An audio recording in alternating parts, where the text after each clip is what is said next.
Эфирден қалықлар вақты студияда Алсын Үриева исәмісіз. Бүгінгі шарылышының түп темалары. Исәмісіз, хөрмәтле тамашачылар, хәерле җомга кичләре белән сезне чирата тапшыруыбызны башлыйбыз. Тавышы эфирларда, шигырьләре йөрәкләрдә калыр. Киң татар җәмәгатьчелеге Нәфисә Мөхәммәдгали кызы Сабирҗанова белән хушлашты.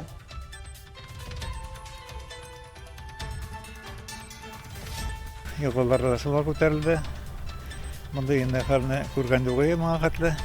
Шигәндә бердә. Халыкка куркыныч янамыйма. Азнакай районында су күтәрелеп, дан баша ашу ишрагы теркәлгән. Сайын җыелайдык инде укытучыбыз белән шайтырып природага чыгайдык, җәйдек костер ажыгайтайдык. Җир асты байлыкларын буйсындыралар. Колабызда яшь геологларның республика ачык кыр олимпиадасы узды.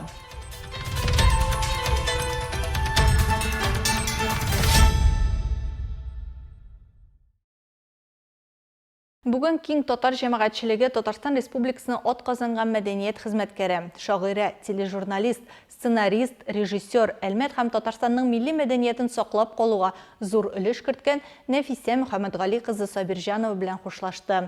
Аның бөтен һөнәри эшчәнлеге кешеләргә һәм туган телгә хезмәт итүгә багышланган иде. Булганына шөкер итәм һәрбер кичтә. Олыгая барган сайын һаман яшем. Кызыктыргыч ниләр тулы бу дөньяда. Кунак кына булуымны белеп яшим.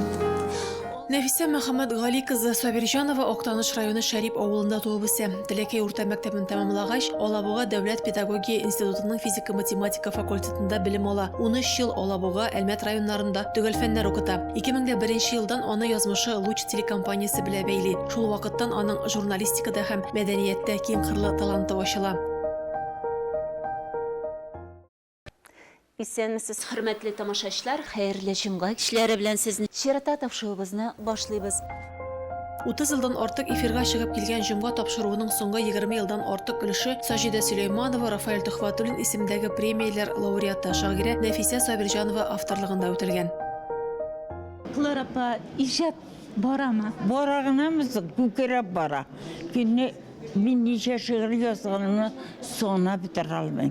Үземә үзем сукалуда шигырь башлыйм аннан соң. Без үз телевизион гаиләбездә бу тапшыруны яратып, нәфис фильм дип йөртә идек. Күп еллар ул Әлмәтнең мәдәни тормышының мөһим өлешен тәшкил итте. Нәфисәбез шул дәвердә күренекле якташларыбыз, халык традицияләре, татар халкының тарихи һәм рухи мирасы турында сөйләде.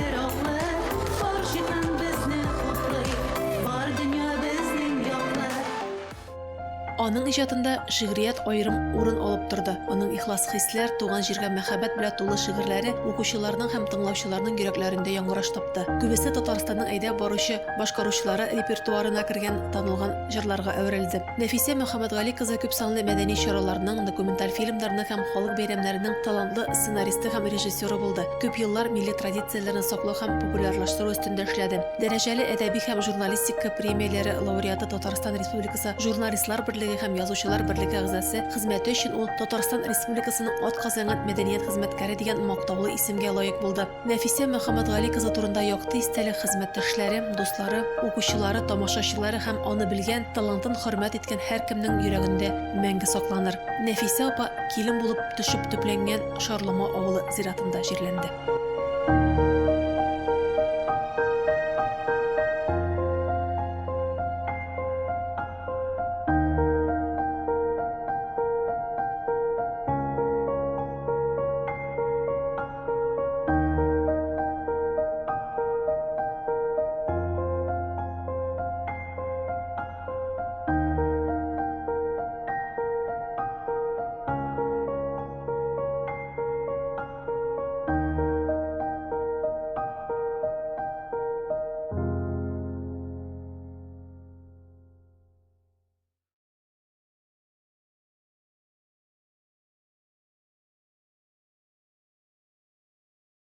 Ознакай районында буаларда су күтәрелү очрагы теркәлгән. Әлеге хәл озакка сузылган яңгырлар нәтиҗәсендә килеп туа. Буада су гадәттәгедән югарырак күтәрелү сәбәпле дамбада катлаулы хәл барлыкка килгән. Вәзгыятьне тотрыкландыру өчен гадәттән тыш хәлләр комиссиясе эшне тулы көчкә оештырган. Районның төрле оешмалары техника белән ярдәм күрсәткән. Вакыйга булган урында безнең төшерү төркемендә булды. Тулырак мәгълүмат Илмир Шәрифуллинда. Көчле явым төшемнәрдән соң Стәрле һәм Мәнәүз елгаларында су кискен күтәрелгән. Сәпәй авылы янында гидротехник корылма аша су күчү очрагы теркәлгән. Бу хәлләр җирле халыкта борчу тудырган. Бу көннәрдә көчле яңгырларда район буенча бөтен буйларда димәк бик көчле сулар күтәрелде, елгаларда сулар күтәрелде. Монда инде хәлне күргән югы моңа хәтле эшләгәндә burada. И беренче буга зыян китерде. Хәзерге вакытта биредә су басу нәтиҗәләрен бетерү эшләре алып барыла. Тәүлек буе мониторинг оештырылган. Профильле хезмәтләр һәм гадәттән тыш хәлләр министрлыгы белгечләре җәлеп ителгән. Белгечләр әйләнеп узучы каналлар салуны оештырган. Бу корылмага йөкләнешне киметергә мөмкинлек биргән. Хәзерге вакытта дамба аша су күчү тулысынча туктатылган. Хәзер Уразай буасында тоже суны инде киләдек, су кими башлады. Водотводный каналлар ясап куйдык. Әгәр дә судна күтәрелә икән читтән аксын, ярдан аксын дип. Шулай итеп, инде вакыт буйлары бөтен буйларында һәр вакыт демәк бүгенге көндә контрольдә табыз район буенча. Бу яңгырлар туктаган инде мондай хәлләр яңадан булмас дип уйлыйбыз. Район җитәкчелеге белдергәнчә, хәл контрольдә һәм идарә ителә торган булып кала. Илмира Шәрифуллина, Алмаз Иксанов. Яңалыклар вакыты Луч Әлмәт телекомпаниясе.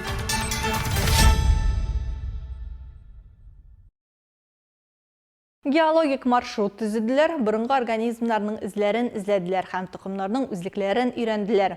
Әлмәттә яшь геологларның 12-нче Республика ачык кыр олимпиадасы узды. Анда 38 команда Татарстаннан, Киров өлкәсеннән һәм Башкортстан Республикасыннан 304 укучы һәм 76 остаз катнашты. Программа 11 катлаулы дисциплинаны үз эченә алды. Алар катнашучылардан теоретик белемнәрне генә түгел, ә чын кыр тәҗрибәсен дә таләп итте. Ярышлар безнең төшерү төркемендә күзәтте. 3:33. Шәһәр су саклаучы ярында яшь геологлар шлих сынавы узалар. Бу классик метод алмаз, алтын һәм башка файдалы казылмаларның төп чыганакларын эзләгәндә актив кулланыла. Катнашучыларга 2 мөмкинлек бирелә. Беренче минутлардан ук эшне җентекләп башкарырга кирәк. Аларның максаты җиңел фракцияләрдән тулысынча котылырга һәм шул ук вакытта 8 контроль минералны саклап калырга. Марат Сөләйманов геологлар олимпиадасында 2нче тапкыр катнаша. Минераллар эзләгәндә чама белән су үстергә һәм савытны ныграк селкетергә тырыша. Әзерләндек Зәйдә, получается. Безне мәктәп. Мәктәп. Ну, ездили со школы, получается. Ездили постоянно на реку Зай, также с нашим же оборудованием школьным. Һәм шулай үзегезнең минералларны эзләдегез. Әйе. Бу этап кыр шартларында тукымнан авыр минералларны аерып алып, әлеге җирнең перспективалылыгын тиз бәяләргә мөмкинлек бирә. В реальных полях, в реальных условиях вот именно так вот и делают. Единственное, не на одном месте, а там по неделями просто по речке ходят, ищут и приближаются к этому источнику. То есть вот смысл вот этого метода, он такой вот. Готовы? 1, 2, 3. Кояшлы балалар лагере стадионы бу вакытта палаткалы шәһәрчеккә әверелә. Бирдә катнашучылар реаль экспедициядә тормыш өчен кирәкле күнекмәләрне күрсәтә. Кыр стоянкасын оештыру 11 олимпиада этабының берсе. Лагерь кору, тиз арада учак ягып, су кайнату күнекмәләре поход шартларында бөтен команданың уңайлылыгы һәм куркынычсызлыгына бәйле.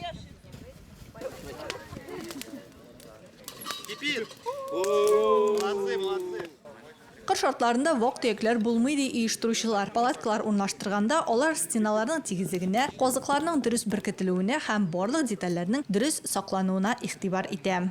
Для геологов, как для профессии, которая подразумевает маршруты, да, то есть необходимо описывать обнажение, отбирать образцы, конечно, организация полевой стоянки является основным критерием, потому что это является домом. Актаныш командасынан егетләр палатканы 57 секунд эчендә җыеп чыга. Тик геология ваемсызлыкны яратмый. Алар бер казыкны кирәкле урыннан читтәрәк эләктерә дә палаткада җыерчык барлыкка килә. Нәтиҗәләренә 20 штраф секунды өстиләр.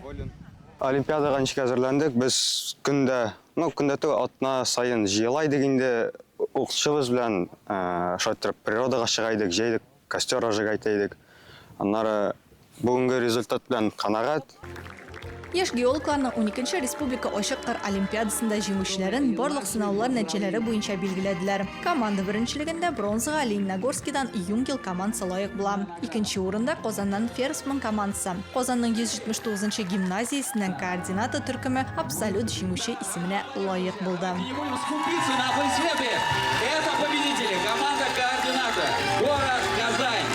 Очень много готовились. Хочу спасибо сказать. Без бик күп әзерләндек. Безне тырышып әзерләгән җитәкчеләребезгә рәхмәт әйтәсем килә. Бу җиңүгә без алардан башка ирешә алмас идек. Һәм әлбәттә минем барлык команда яхшы нәтиҗә күрсәтте. Мин дә булдырдым. Абсолют лаеклы җиңү. Я немного молодец тоже. Да, все молодцы, заслуженная победа абсолютно. Гомуми зачетта иң яхшы нәтиҗә күрсәтүчеләр профильле югары уку йортларына кергәндә бердәм дәүләт имтиханы нәтиҗәләренә өстәмә 10 балл ала. Бу яшь геологлар сөте республиканың төп һөнәри юнәлеш бирү проектларының берсе икәнен исбатлый.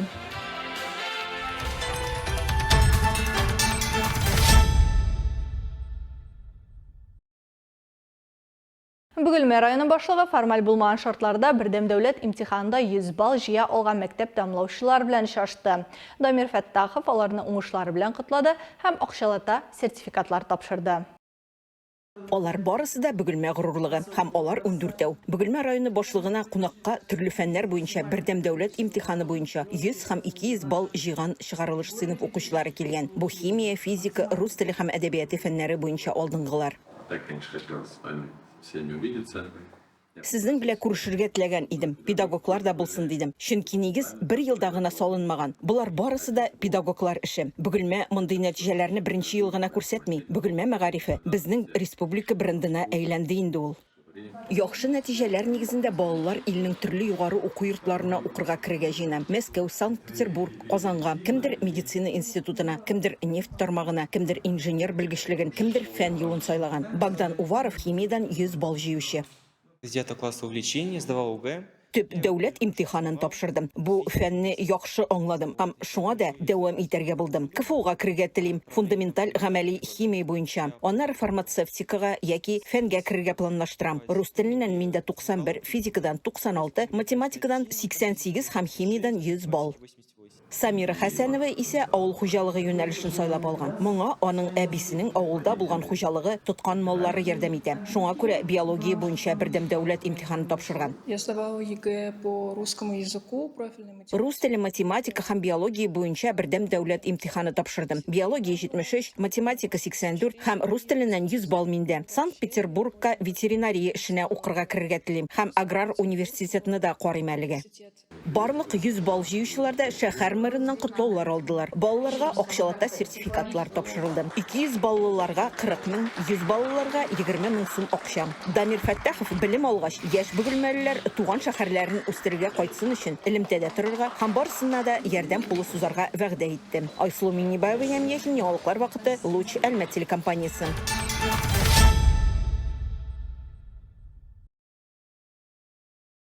Ознакайда иратлар арасында Коръәнне яттан белү буенча Россия күләм 9-нчы ачык бәйге узды.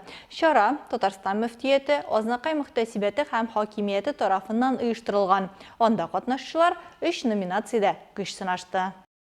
Мондый чара Ознакайда инде 2017 елдан уздырыла. Аның төп инициаторлары Шакировлар гаиләсе. Әтиләре истәлегенә багышлап бәйгене Әсләм исеме астында үткәрәләр. Безнең бу Әсләм конкурсы безнең әти истәлегенә үткәрелә торган конкурс.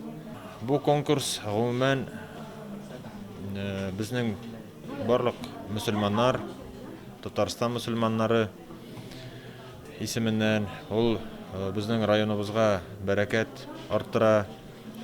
Ул алдагы елларда иншалла шулай кеше күбәйтеп җыелып, менә бу елны безнең бар Ульяновскидан, Ижевскилардан килүчеләр, Мәскәүдән бар участниклар. Гомумән күбесенчә инде Татарстаннан. Татарстанның барлык төбәгеннән дә бар дип әйтәсем килә инде, начнидан. Габделгалим Шәрипов Кукмарадан килгән. Узган ел бәйгедә беренче урын алган. Бу бәйгедә 7нче тапкыр катнашуым. Теге елны 2нче үзе катнашкан, быел Хафтияк Шәрифтә катнашам, әлхәмдүлилlah. Мондый бәйгеләр кешене Коръән укырга һәм Коръән ятларга мөмкинлек бирәләр. Кеше шундый бәйгеләргә катнашырга, күп итеп Коръән укый, ятлый, әзерләнә. Мөхсин Хаҗипов Тукай районыннан быелгы бәйгедә хафизлар номинациясын сайлаган. Әле чыгыш ясамадым, ләкин бик тырышам инде иншалла.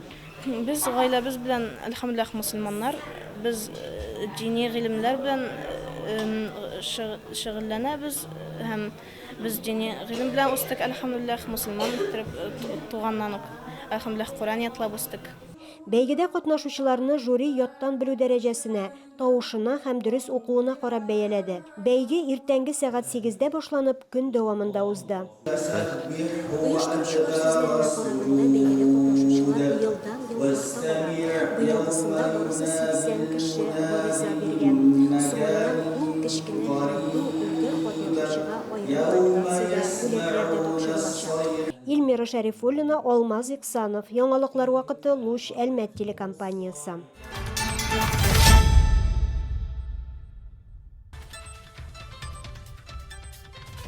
Хөрмәтле тамашачыларыбыз, яңалыклар чыгарылышының туры трансляциясын сез ВКонтакте социаль челтәренә кереп, Луч Әлмәт төркемендә сәгать кичке 7-дә карый аласыз. Безнең иң кызыклы сюжетларыбыз да рәсми аккаунтларыбызда урнаштырыла. Бүгінгі чыгарылышта шулар иде. Мин Алсын Нуриева һәм монтаж операторы Динара Гайнетдинова сезнең белән саубуллашабыз. Исән-имин булыгыз.